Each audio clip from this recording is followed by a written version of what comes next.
We got the Shang-Chi trailer, LeVar Burton is officially hosting Jeopardy, and Rockem Sockem Robots, the movie. It's the Nerd News headlines for April 24th, 2021.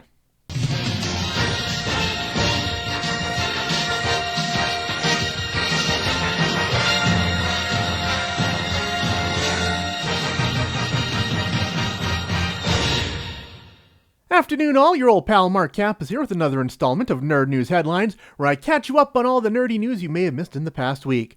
All in all, it was a pretty light week. I'm going back through my Twitter feed and I'm not seeing much.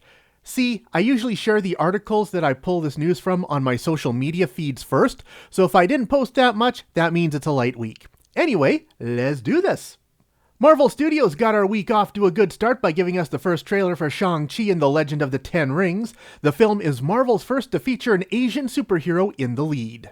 Kim's Convenience star Simu Liu plays Shang-Chi, whose superpower is he's the best dang martial artist in the Marvel universe. His father is the legendary crime lord known as the Mandarin, played by legendary Hong Kong actor Tony Leung. When it's time for Shang-Chi to join the family business, he's not going to go willingly. Also along for the ride is Awkwafina as Shang-Chi's friend Katie, and Michelle Yeoh as Jiang Nan. Watching that trailer, all I can say is it looks awesome. I know some detractors are already saying online that Shang-Chi is too obscure a character to headline a Marvel movie, but they also said the same thing about Thor, Guardians of the Galaxy, Ant-Man, Doctor Strange, and Black Panther, so I think Marvel knows what they're doing. Shang-Chi and the Legend of the Ten Rings hits theaters on September 3rd. Seems like I've got a lot of little Marvel bits this week, or Marbits if you will. Fun trivia fact, Marbits is the proper name for the tiny marshmallows they put in breakfast cereals. But I digress. Jeremy Renner took to social media to tell us that production is wrapped on the Hawkeye series, the arrow-slinging Avenger gets his own Disney Plus show, and Haley Steinfeld is along for the ride as his young protege Kate Bishop. It should be hitting Disney Plus near the end of the year. We've got a couple of new potential cast members for the Secret Invasion series. Game of Thrones star Emilia Clarke and The Crown star Olivia Colman are both in final negotiations to join the cast. Secret Invasion will be based on the Marvel storyline of the same name, where our beloved heroes are being replaced by evil, shape-shifting Skrulls. Samuel L. Jackson is back as Nick Fury, and Ben Mendelsohn is back as the good Skrull Talos. They hope to start filming later this year. And the sad news, it looks like we won't be getting the Falcon and the Winter Soldier Season 2. The good news, because the creators have just been tapped to do Captain America 4. Creator and head writer Malcolm Spellman and series writer Dalen Mousson have won the gig.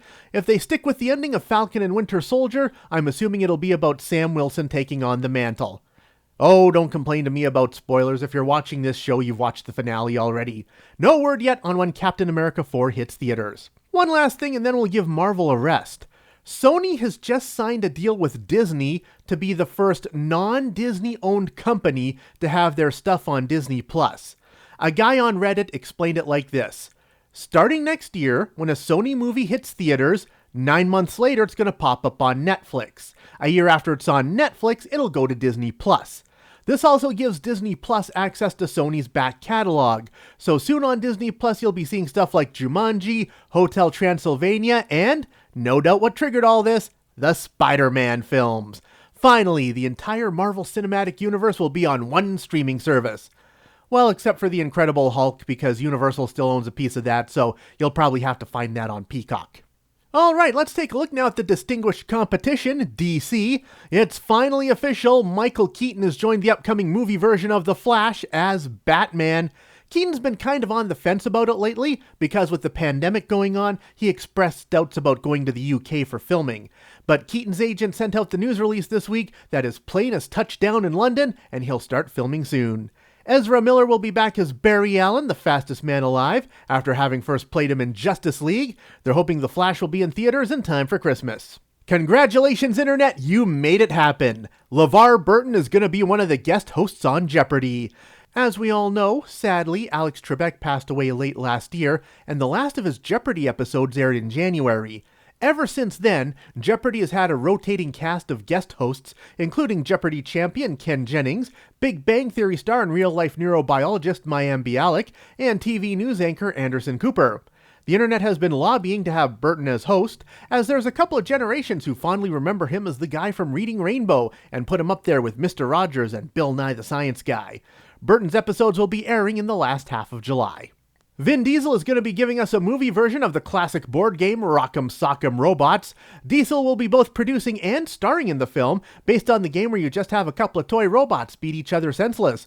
No word on whether Diesel will be playing the red robot or the blue robot. Also no word on when it's going to hit theaters.